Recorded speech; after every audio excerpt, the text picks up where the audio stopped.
Irmãos amados, mais uma vez aqui nos encontramos, sempre com o propósito de arregimentarmos auxílio, valores que nos auxiliem nesse trânsito em que nós nos encontramos e não poderíamos ter um início que fosse tão lúcido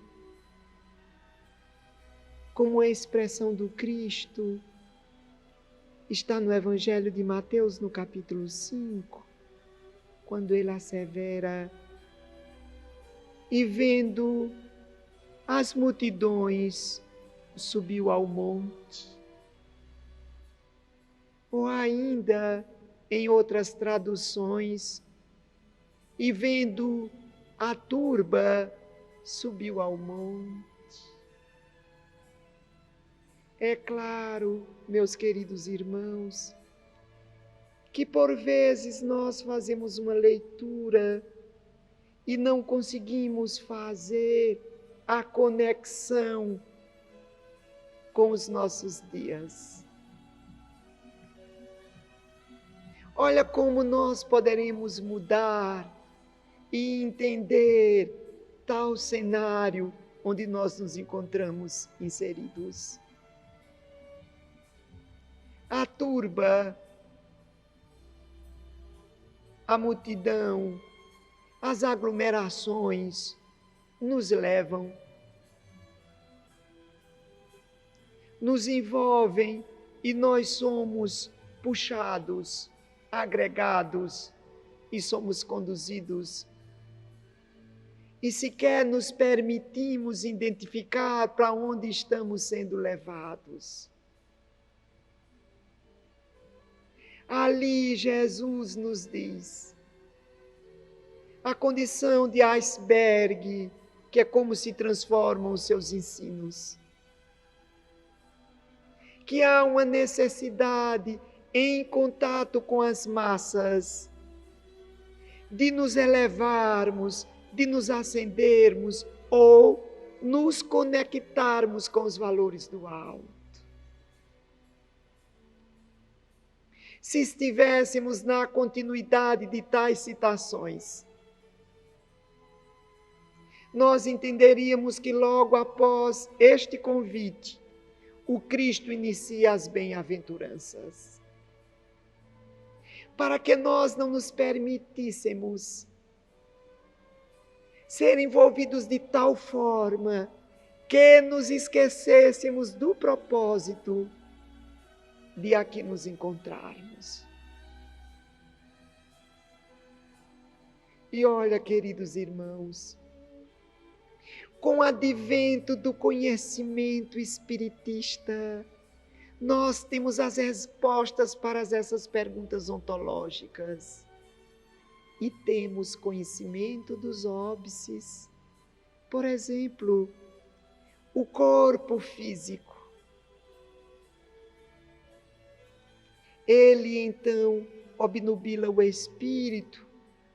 Em sua grosseiria, ele nos impede uma visão lúcida da realidade espiritual. E como se por si só isso não fosse suficiente, as impressões mentais daqueles que compõem a sociedade. O que nós vamos ter isso em coletivo, o psiquismo da Terra, que nada mais é do que o somatório das nossas impressões mentais. E em uma visão bem prática, como nos é difícil percebermos a dimensão do espírito quando estamos no trâmite, quando estamos mergulhados no nosso invólucro terrestre. Isso nós poderemos perceber de inúmeras formas. Observemos que nos nossos encontros, seja no ambiente de trabalho, no ambiente familiar, quão poucas vezes nós conversamos em torno das nossas metas espirituais. Quando foi que nós falamos em torno da necessidade de nos tornarmos mais humildes, de sermos mais desprendidos, de trabalharmos mais a indulgência, de nos pacificarmos. E até sabemos que em determinados grupos, se puxarmos esses assuntos, seremos até pilhariados ou motivos de chacota. Todas essas palavras estão ficando no passado, não é verdade? A gente sofreria bullying e talvez com isso nós estejamos mais nos jargões modernos. Mas a grande verdade, queridos irmãos, é que Jesus, diante das turbas, ele subiu para que tivesse destaque e ensinasse aquela massa aturdida. Nós, queridos irmãos, precisamos desta conexão para a nossa ascese, no sentido de não sermos tragados, levados. E os modismos, a condição de tsunamis, levam nas suas enxurradas. E as pessoas se permitem serem conduzidas. E não poucas vezes nos questionamos. Diante da certeza que é difícil ter a lucidez espiritual, quando estamos mergulhados no corpo físico, o que nos concede Deus para que não nos percamos? Porque no ambiente terrestre, nós temos os aplicativos que nos permitem os deslocamentos. E nós, diante da triangulação das informações por satélites, temos informações tão precisas. Que recurso alto nos concede? Primeiro, nós precisamos perceber que não existe, do ponto de vista espiritual, subida sem esforço. Nós não podemos viver com conhecimento emprestado. Cada um terá que conquistar por seus méritos, mas não nos faltarão os incentivos. Diferentemente daqui da terra, onde é até comum as pessoas se sobressaírem diante dos esforços dos outros. Mas, queridos irmãos, alguns poderão dizer: e qual foi esta concessão divina? E nós diríamos: da necessidade de sedimentarmos em profundidade os conceitos de oração. Em Marcos, no capítulo 6, no verso 31, Jesus disse: há muitos que iam e vinham e não tinham lugar para comer. Buscai, pois, um lugar à parte. Esta alimentação não é alimentação nutricional física, porque esta, na celeridade das buscas humanas, os fast foods cedem às refeições rápidas. Nós estamos nesse momento percebendo que a assertiva do Cristo se refere ao alimento do Espírito, e os homens, no afã das conquistas materialonas, ressaltemos efêmeras, passageiras, não se nutrem espiritualmente. Sendo até paradoxal, porque observemos, queridos irmãos, nós estamos mergulhados na carne e temos as luzes da imortalidade trazida por inúmeros avatares ou no seu conjunto de normas, nas inúmeras religiões que têm o propósito de religar a criatura ao Criador. E se quisermos nos libertar de conceitos que por vezes já estão tão conhecidos que não degustamos, tem a proposta às religiões de nos dizer o verdadeiro propósito de aqui nos encontrarmos, de entendermos que a nossa direção, o nosso propósito é a planificação, é nos dirigirmos ao Criador. E quão pouco nós temos nos nutrido. E é comum as pessoas acreditarem, porque se encontram filiadas a um credo.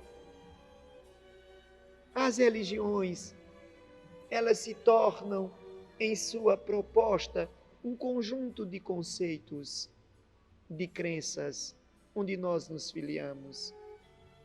Mas não nos esqueçamos, queridos irmãos, que nos nossos encontros coletivos, onde quase sempre são dentro de propostas litúrgicas, cerimoniais, nós temos o agasalhar, o calor coletivo, mas a conexão com a divindade se dá individualmente. A intimidade com Deus, ela é lograda, conquistada na intimidade do seu ser.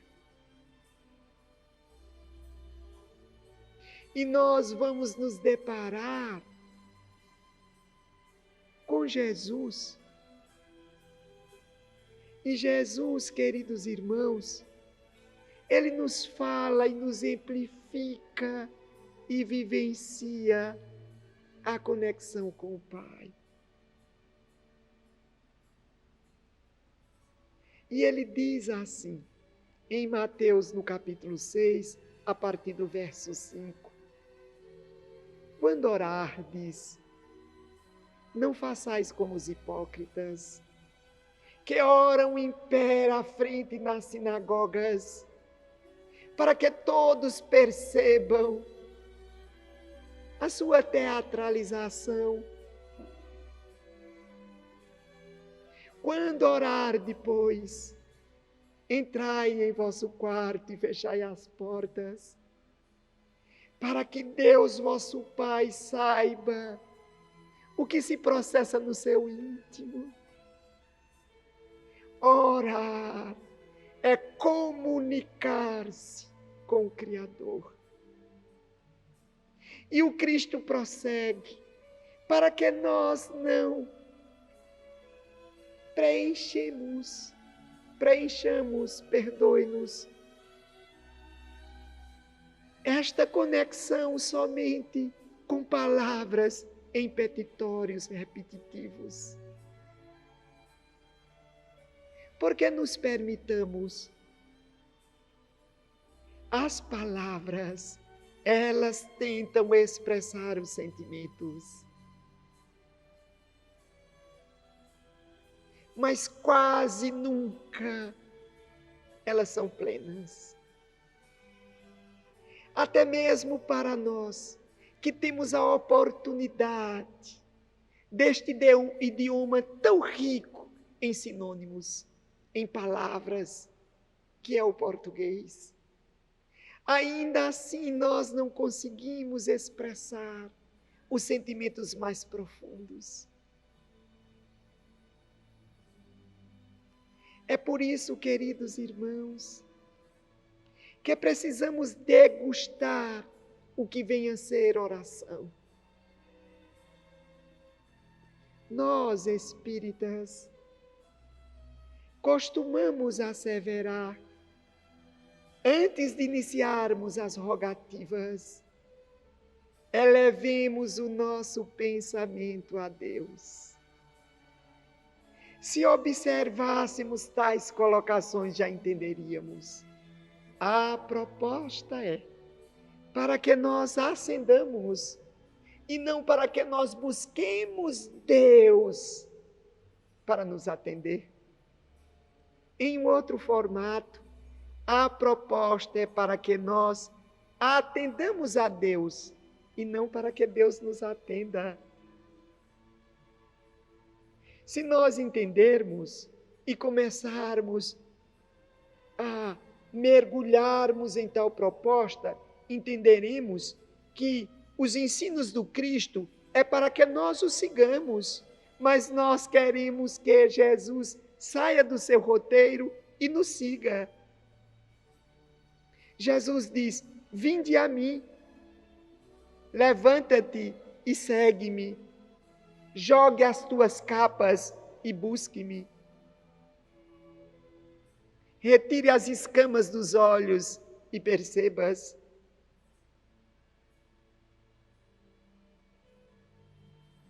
E nós, queridos irmãos, entenderemos que a proposta é de elevação, é de sairmos do contexto comezinho do nosso cotidiano.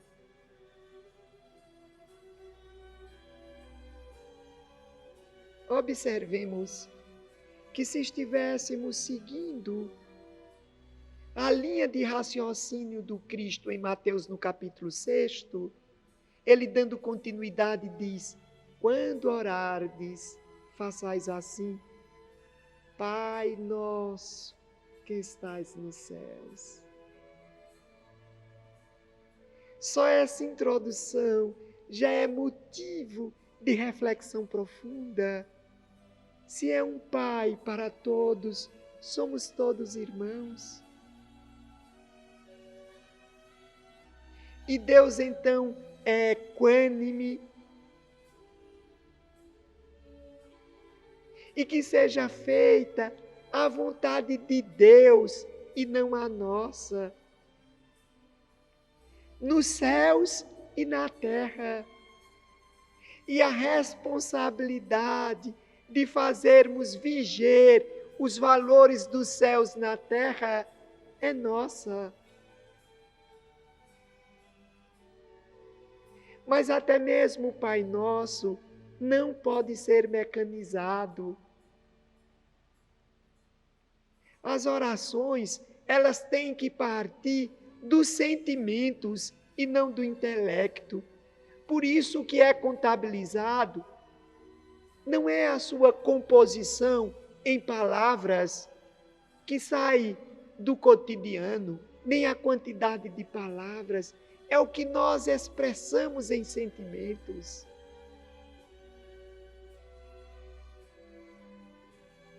E nós teremos a oportunidade de perceber a necessária mudança para que se estabeleça em definitivo tal conexão. Nós, espiritistas,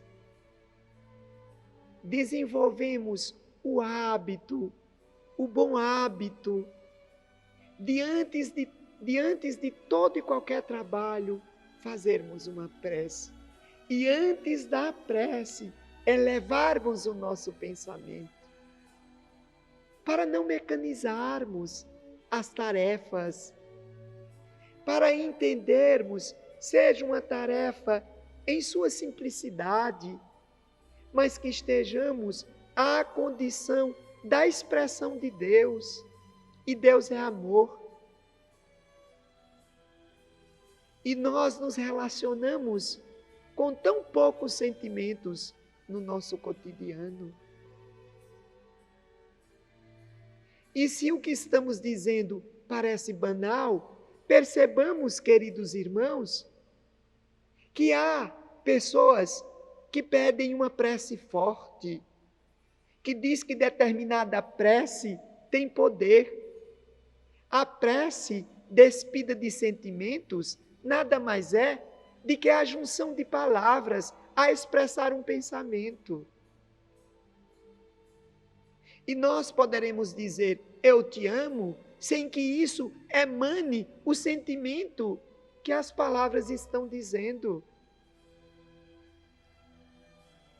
Então, a prece, em seu contexto, literalmente, ela nem é forte nem é fraca, é simplesmente uma expressão. Mas quando nós a envolvemos com os nossos sentimentos elevados, ela tem uma outra dimensão.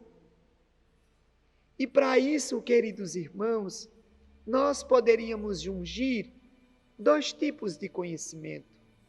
A conceituação de sincronicidade, trazido por Carl Gustav Jung, e onde ele diz que tal conceito para ele foi trazido por Richard Wilhelm.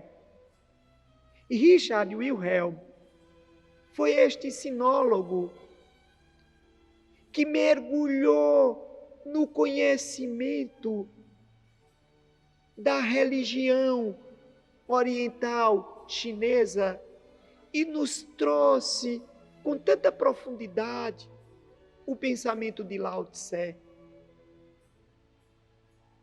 E eis que Jung vem nos falar de sincronicidade para tirar as expressões que ocorrem por acaso e que são coincidências. E se nós jungirmos a proposta de sincronicidade de Jung aos novos conceitos da física quântica, e nós perceberemos que estamos entrando dentro de padrões, de sintonias, de diapasões. E aí nós teremos essa sincronicidade. Quando nós elevamos o nosso pensamento, nós nos conectamos a um padrão.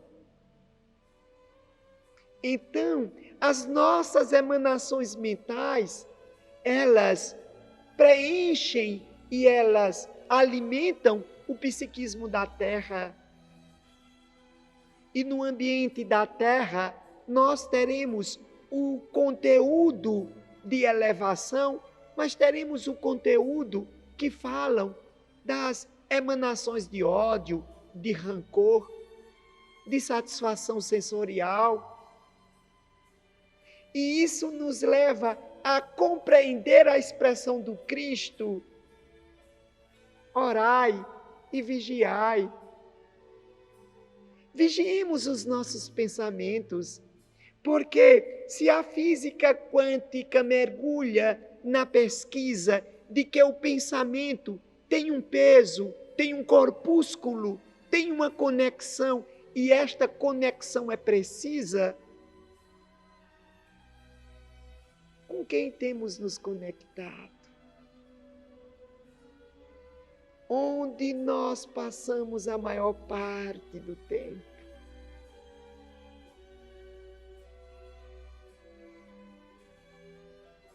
Ora, queridos irmãos, como se faz necessário este mergulho mais profundo na proposta da oração? A oração não é a quantidade de vezes, a quantidade de palavras, mas é o quanto de sentimentos nós colocamos em nossas expressões. É a busca de nos conectarmos a Deus, de sairmos de um padrão vibracional. A prece, queridos irmãos, é o recurso divino para que a Ele nos mantenhamos conectados. E a Ele conectados, ainda que o psiquismo da Terra seja um óbice, ainda que o corpo físico oblitere o espírito imortal, através dessa conexão com a divindade, nós conseguiremos ascender, prosseguir, evoluir, seguir.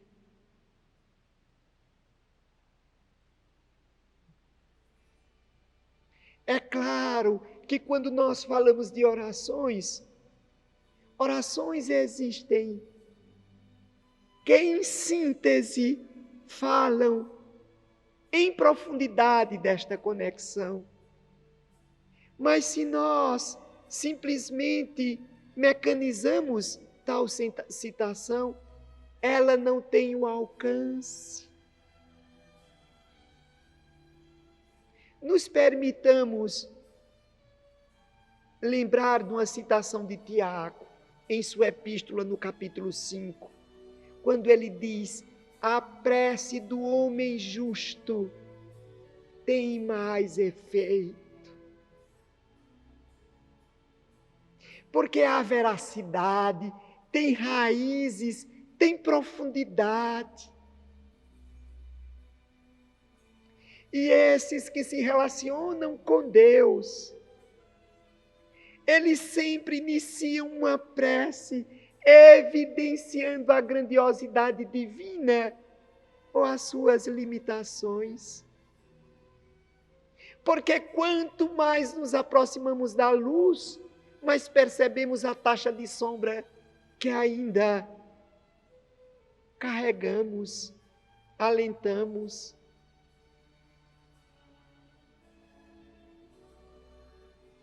Como a oração é recurso, meus queridos amigos, e quão poucos nós nos utilizamos deste recurso. A prece para nós quase sempre é um petitório para que Deus nos atenda. E nessa proposta de que Deus nos atenda, há um exclusivismo. Quando eu peço que Deus me privilegie, então esse Deus deixaria de ser equânime, deixaria de ser justo, para ser nosso servo.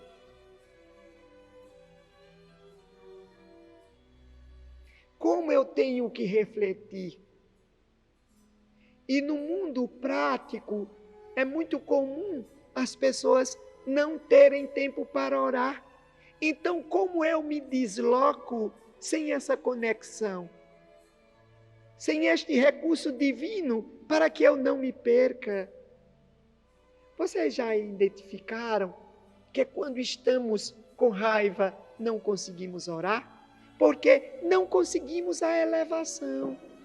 Não conseguimos nos conectar com o alto. Não é só nosso corpo que sente o peso da gravidade. Os nossos pensamentos estão chumbados. Nas palavras do sábio Emmanuel, solte uma andorinha e ela angaria os ares. Solte uma cobra e ela entra no solo. Observemos, queridos irmãos, liberemos a essência de um perfume e ele é aspergido, se mescla ao alto com o cheiro da natureza. Liberamos o ácido e corrói onde bate. Então, há uma necessidade de orarmos. Imaginemos, pois, antes de cometermos um desatino, se fizéssemos uma oração. Como os crimes seriam banidos? Como os impulsos seriam contidos? Porque a luz divina adentrar-se-ia em nosso ser. Há em nós um esquecimento tão grande.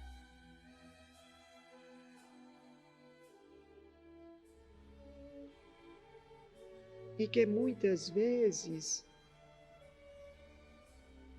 até evidenciamos que não oramos. Deixa-nos trazer aqui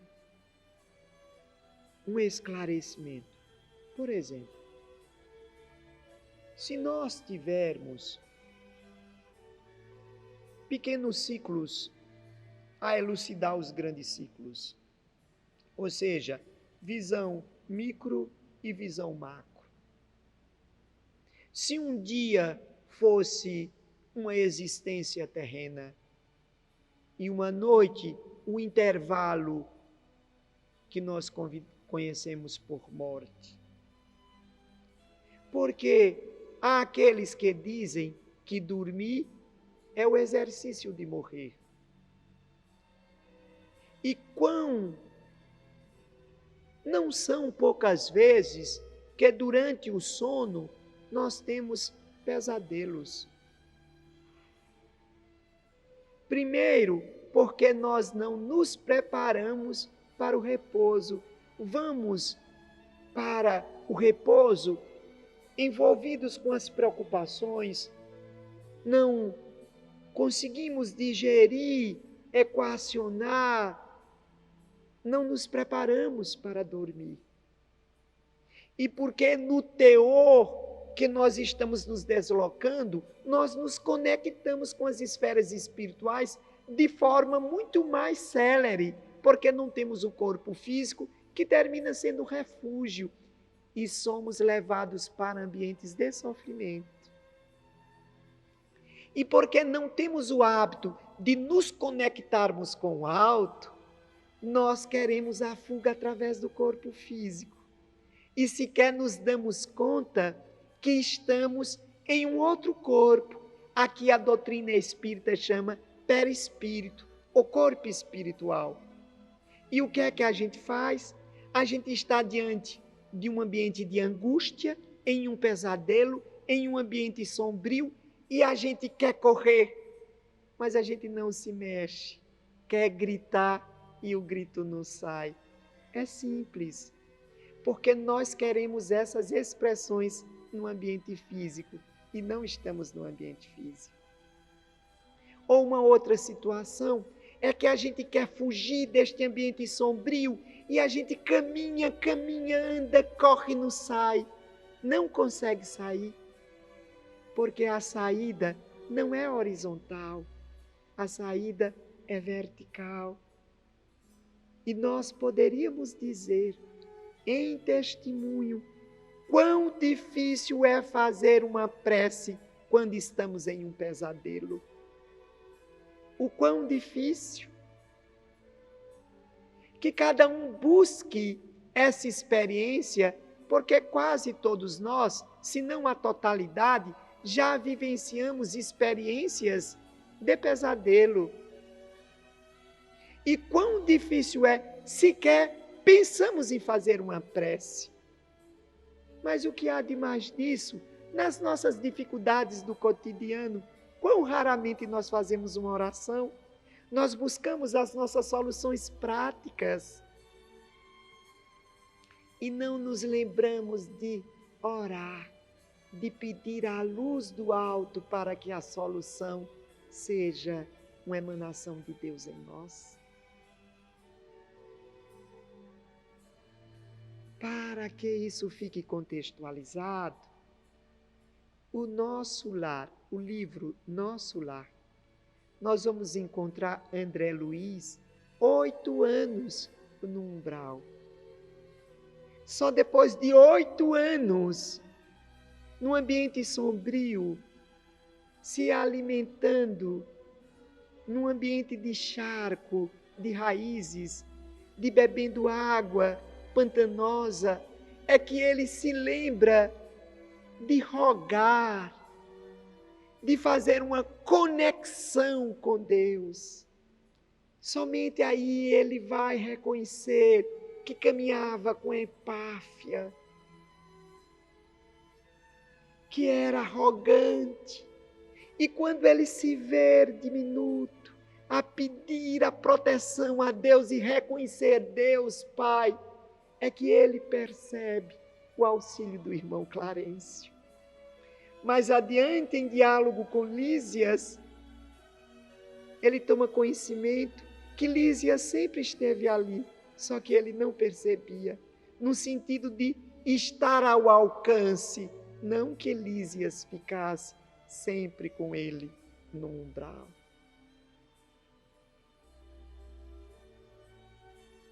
Então, queridos irmãos, nós precisamos adquirir o hábito da oração. Porque a oração, ela vai ter essas conexões.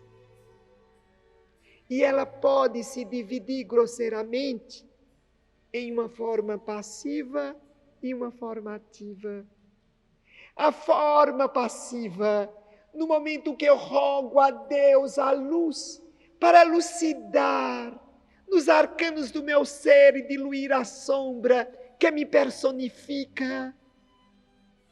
E ativa, quando renovados pela luz, eu me desloco.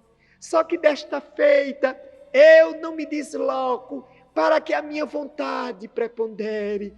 Eu me desloco à condição de servo, procurando ser útil por onde quer que eu me encontre. Jesus é o divino exemplo, mas ele que tinha essa conexão contínua com Deus Pai, nos nega o exemplo. E ele que asseverava que a hora dele não tinha chegado, mas que a nossa hora é contínua, faz-se necessário perceber que antes de iniciar sua trilha da Torre Antônia, passando por Anás, Caifás, até chegar ao Gólgota, ele vai no horto e roga a Deus que não seja feita a vontade dele, mas a vontade do Pai nele. E segue espargindo luz, até que a luz é colocada no velador. Ora, queridos irmãos, nós queremos que Deus se torne em uma corda de tropeço, atendendo às nossas manifestações egóicas, enquanto deveríamos rogar a Deus que nos auxiliasse a perceber a sua vontade, porque mergulhados na carne e na terra, tão difícil era esse alcance. Em uma experiência particular, meu pai, em seu estágio terminal, na doença que o levou de volta ao plano espiritual, nos permitiu inúmeros diálogos. E eu me recordo que certa tarde, fim de tarde, ele que já tinha dificuldade de se levantar em seu quarto, me chamou e disse: filho, você que procura sempre entrar em contato com Deus, eu sei que vai ser tão difícil eu me recuperar. Tenho me preparado para partir e queria te pedir, que instrumento eu poderia ter para me auxiliar quando eu estivesse do outro lado? Eu confesso, dizia ele, que eu não tenho muita intimidade com Deus. O que você me aconselha? E ali já ficava o ensino grafado daquele que aprendia. que agora não se permitia se ver como pai, mas como irmão de jornada, a compartilhar as suas fragilidades e pedir também auxílio. E nós, não menos limitados, dizíamos: ó Pai, quão pouco eu sei, mas eu sei, Pai, que a oração é luz que a gente acende, estejamos na carne ou fora dela. E ele disse: mas meu filho, eu não sei orar. E eu disse: papai, orar é falar com Deus, é a expressão da nossa alma. O senhor não traz nenhuma experiência? Ele disse: olha, filho, eu me recordo de oração quando era criança, onde minha mãe me ensinava uma oração. Eu disse: então comecemos com ela, já que o senhor está inibido, mais adiante, o senhor vai falar da sua própria alma. Ele disse: vamos, mas pegue uma camisa para mim. Porque os mais antigos não costumam orar sem estar com a camisa. Eles acham que é falta de respeito. E eu peguei a camisa, ele abotoou, e aquele homem de mais de 70 anos se tornou uma criança. Sentou-se e disse assim: Santo anjo do Senhor, meu zeloso protetor. E as lágrimas desceram daquele homem que não era acostumado a chorar. E eu disse: Pai, não se esqueça, a oração é a expressão do coração e o Senhor pode fazê-la onde quer que se encontre. Meu pai retorna às esferas espirituais. E certa feita, em contato com ele me disse: meu filho, eu vim lhe agradecer pelo ensino que me concedestes, aquela ferramenta que me destes.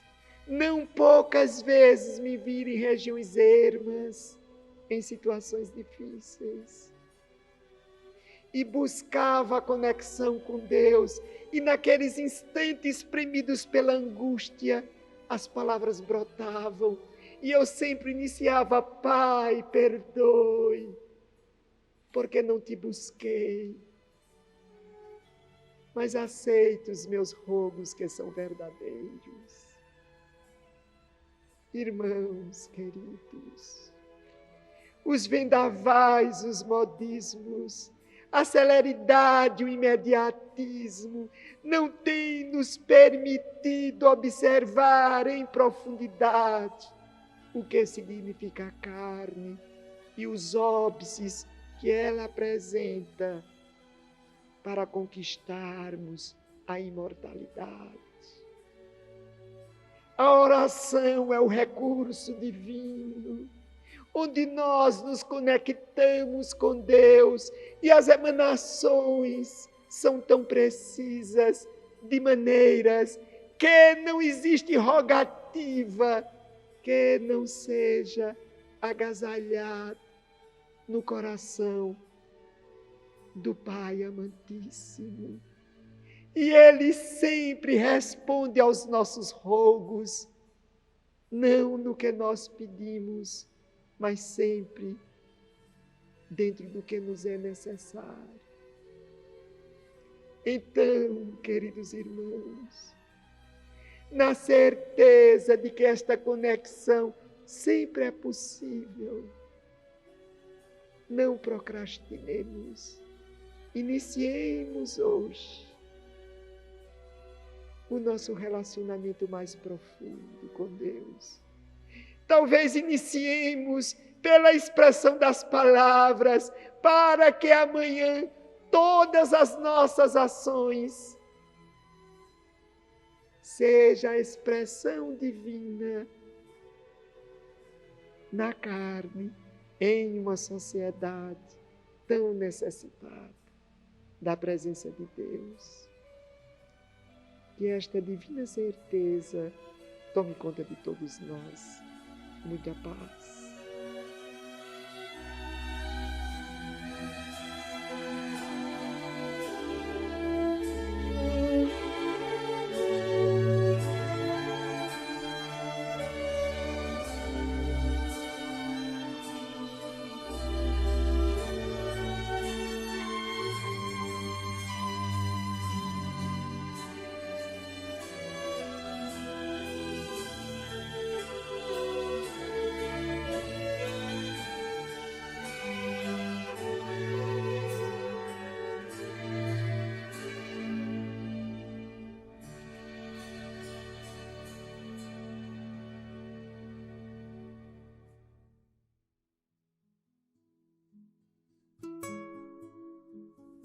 E agora, meus irmãos,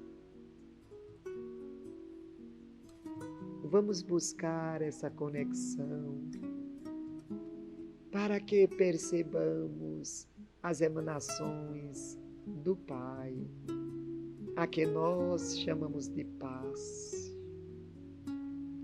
E para favorecer a percepção, vamos fazer uma prece. E para iniciarmos, elevemos o nosso pensamento ao Criador. Senhor, eis que aqui nos encontramos, agasalhados pelo exemplo do Teu Filho, porque ele asseverava que quando 2 ou mais se encontrassem reunidos, Tu te farias presente. Oh Pai, de bondade e misericórdia, perdoai-nos. Não temos nos permitido seguir os Teus ensinos e quase sempre despertamos nos fossos dos nossos erros, no pântano das próprias lágrimas. Oh Pai, tende misericórdia, dai com que as luzes do Teu amor, trazidas pelo Teu Filho dedicado, Jesus, possam transpor as nossas barreiras sombrias e nos mostrar, no labirinto dos nossos erros, o roteiro, ainda que estreito, que nos guie ao Teu coração amantíssimo. Oh Senhor, diante das dores que vigem no mundo, que o Teu amor se debruce como uma chuva de misericórdia. Diante das sombras, que os flocos de luz do Teu amor contínuo consigam dissolvê-las e o homem nos permitamos perceber que somos todos irmãos e somente encontraremos o equilíbrio e tornaremos a terra um paraíso se nos dermos as mãos. Ajudai-nos, porque sem Ti nada conseguiremos. Permaneces conosco, hoje e sempre, que assim seja. Muita paz.